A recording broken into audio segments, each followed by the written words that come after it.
Здравия всем слушателям, подписчикам моего канала. С вами Виктор Максименков, и в этом видео мы продолжим рассматривать запретные книги. А запретные они потому, что содержат информацию о настоящем прошлом славян. Так, Тадеуш Воланский, это польский археолог и коллекционер, славянофил, филолог-любитель. Он автор гипотез о славянском происхождении этрусков и многих других древних цивилизаций. Именно поэтому все книги Воланского в 1853 году были внесены в папский индекс запрещенных книг и приговорены к сожжению. К нашему счастью, папская инквизиция не все смогла сжечь.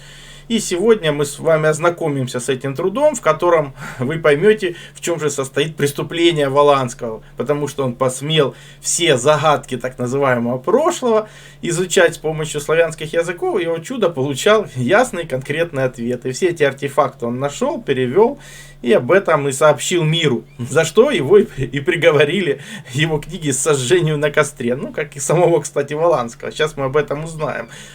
Друзья, спешу поделиться с вами отличной новостью. Несколько дней назад производитель синтезита, которым я пользуюсь уже давно для поддержания энергии, выпустил лимитированную новинку – синтезит гастроформа. Это порционное саше для поддержки пищеварения. В составе только рабочие компоненты: инулин, глутамин, имбирь, артишок, солодка и капсула синтезит, которая усиливает восстановление слизистой и нормализует работу ЖКТ на клеточном уровне. Без сахара, без агрессивных стимуляторов, без привыкания. Разводится в воде, действует быстро и мягко. Синтезит гастроформа помогает снизить вздутие, улучшает отток желчи, восстанавливает микрофлору и возвращает комфорт после еды. Саше удобно брать с собой. Один пакетик, один прием в день. Гастроформа – лимитированная партия, так что если хотите наконец избавиться от проблем с пищеварением, успевайте. Я себе уже заказал.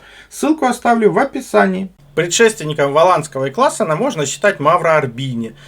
С его книгой «История початия имени славян и расширения народа славянского и царей их и владением над многими именами со многими царствами, королевствами и провинциями». Эту книгу мы уже рассматривали в предыдущих видео. Переходите по ссылкам в описании под видео. И в конце будут заставки с этими видео, где мы рассматривали множество подобных запрещенных книг.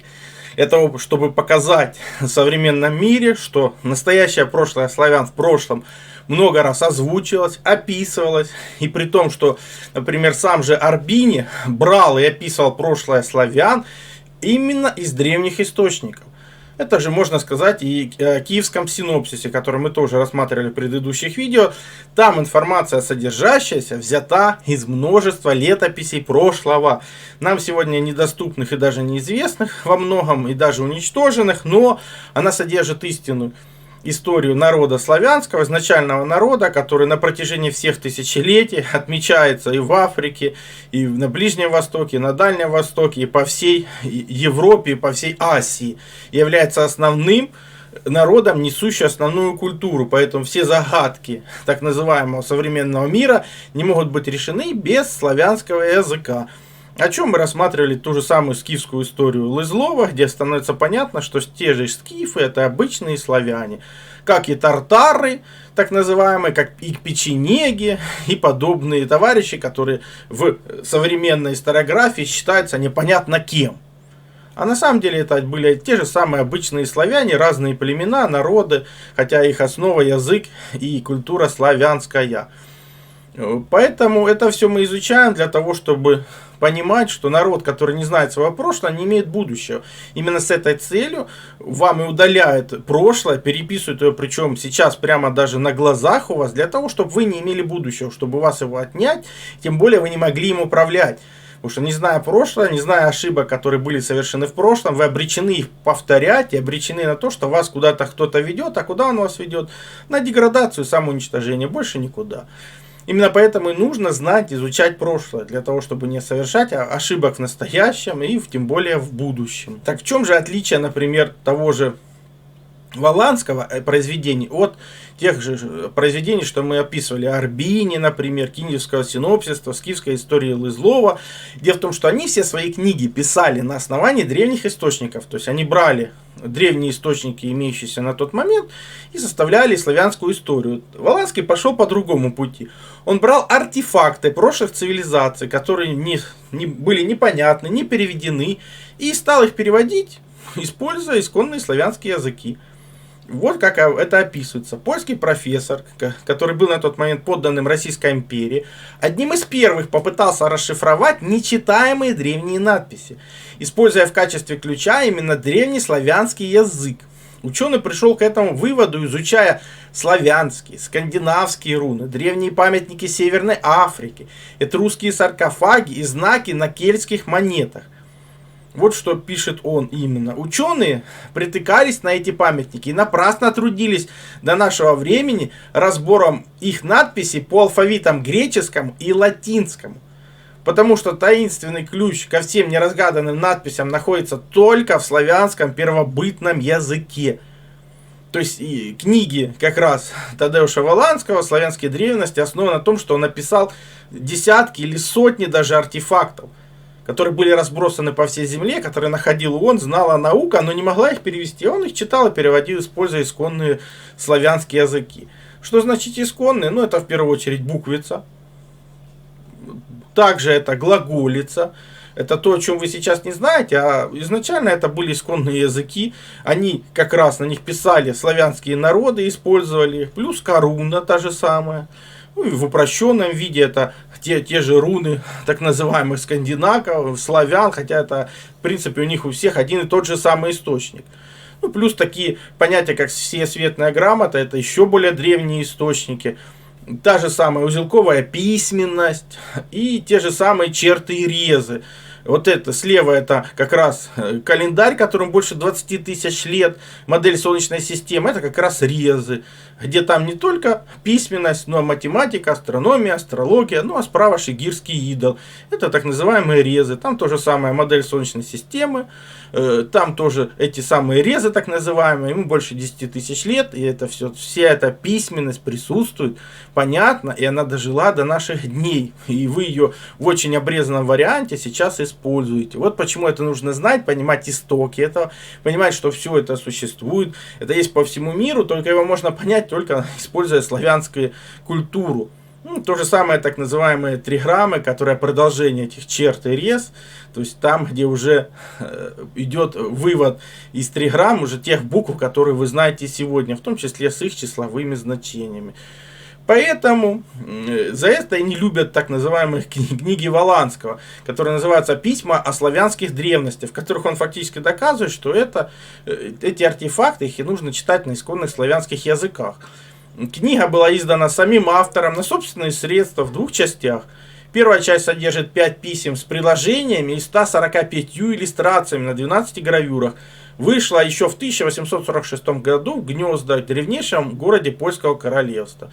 Опять же, поляне, поле, то есть те, кто живут на равнине. Вот и все. Вот откуда такие славянские названия. Вторая часть этой книги составлена уже из 7 писем и содержит 88 иллюстраций на 10 гравюрах. Вышла там же в 1847 году. В письмах автор описал монеты, амулеты и другие предметы, найденные автором в своих экспедициях по славянским землям, а также изображения древних предметов, полученные от единомышленников. На многих из этих предметов имеются письменные знаки, которые автор определил как славянские. Сами предметы автор отнес до христианского периода славянской истории и культуры. То есть все ссылки на эти книги в описании под видео. Перейдите, почитайте, посмотрите, потому что информации там просто море. И, что писал сам Воланский, зачем он это делает? Для моей цели достаточно напомнить читателю, что славянский язык был народным, родным, от Каспийского моря до устья Лабы, Эльбы, от Урала до Адриатического моря. Да и теперь, за исключением немногих астейских провинций, остался на тех местах языком народным. Я подчеркиваю, это он пишет в середине 19 века. Как далеко простирались в древние времена место жительства славян в Африке, пусть докажут славянские надписи на камнях Нумидии, Карфагена и Египта, которые я предложу говорящим археологической публике. То есть он как раз все и перевел в этих книгах и описал, как он это переводил. И описал, что нечитаемое, оказывается, читается по-славянски. Вот что сообщает Александр Семенович Иванченко, изучавший рукопись воспоминаний Егора Классена в Русском музее Сан-Франциско. Когда труд Воланского в 1947 году вышел в свет в Варшаве, католический примас Польши, входивший в состав Российской империи, обратился в Святейший Синод России с просьбой и спросить разрешения у императора Николая I применить к Воланскому аутодафе на костре из его книг. То есть они предложили собрать книги Воланского, что он выпустил, и на этом костре его сжечь. Ну, добрые люди, что сказать. Ничего не поменялось с тех времен, между прочим. Николай I затребовал все-таки книгу Воланского и вызвал из Москвы для ее экспертизы Классена. Ну, так и удалось, честно говоря, сохранить хоть какие-то экземпляры книги, так она и дошла до наших дней. Иначе бы ее еще тогда просто бы сожгли. Потом император приказал взять потребное количество онной книги под крепкое хранение, остальные же, дабы не наносить вред духовенству, сжечь. К Воланскому же прикомандировать воинскую команду для содействия ему в экспедициях по собиранию тех каменных надписей и впредь охранять его персоны от возможных заключений. Классен уже велел опубликовать в своем сочинении такие таблицы из книги Воланского, которые бы не вызвали недовольства Русской Православной Церкви, что и Классен сделал со всей предусмотрительностью. Но недовольство со стороны Церкви все равно вызвал великое. Как теперь раздражает наших ученых-историков одно упоминание его имени. Конечно, оно раздражает, оно перечеркивает весь тот бред, который написан на сегодняшний день.